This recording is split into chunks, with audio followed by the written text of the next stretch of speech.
Controversy again, just today, and today we are going to deal with very important topic, that is applicability of Indian accounting standards on NBFCs. Imagine you are auditing an NBFC and suddenly the financial statements look completely different. Fair value changes, PCL provisions, complex disclosures. You pause and think, is this Ind AS applicable here?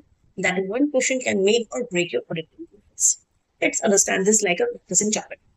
You are handling a client, an NBFC engaged in lending and investment activities. The first question you must ask is whether Ind AS applicable to this NBFC or not. Because once Ind AS applies, everything changes, be it recognition, measurement, presentation, or disclosure. And most importantly, judgment level increases significantly. Step one, what is an NBFC? As per Reserve Bank of India, an NBFC is a company engaged in loans and advances, acquisitions of shares, securities, leasing, hire purchase, insurance, etc.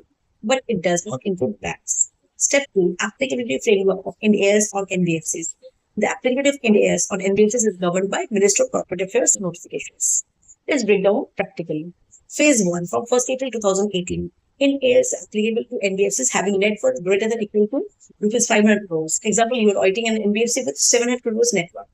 Ind AS mandate. Second phase from 1st April 2019. Applicable to NBFCs having net worth is greater than equal to 50 crores but less than 500 crores. Example, you can say client NBFC with 300 crores net worth. Ind AS applies from financial year 2019.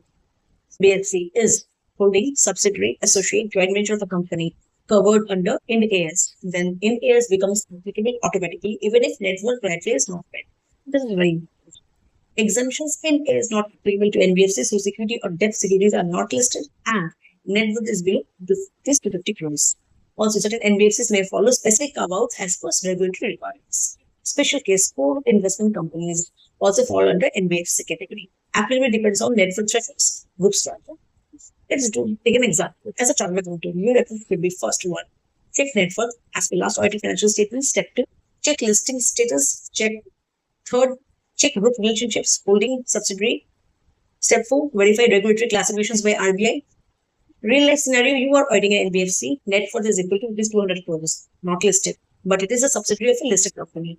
Applying Ind AS, conclusion will be Ind AS applies automatically. Why? Because group relationship overrides threshold. In conclusion, we can say in today's evolving financial reporting landscape, applicability of Ind AS on NBFCs is not merely a compliance requirement but a shift towards fair value based principle driven accounting. As chartered accountant, our role extends beyond checking thresholds. We must evaluate group structures, regulatory frameworks, and ensure accurate financial reporting aligned with Ind AS. In audit, missing Ind AS applicability is just not an error, it's a professional risk. Thank you.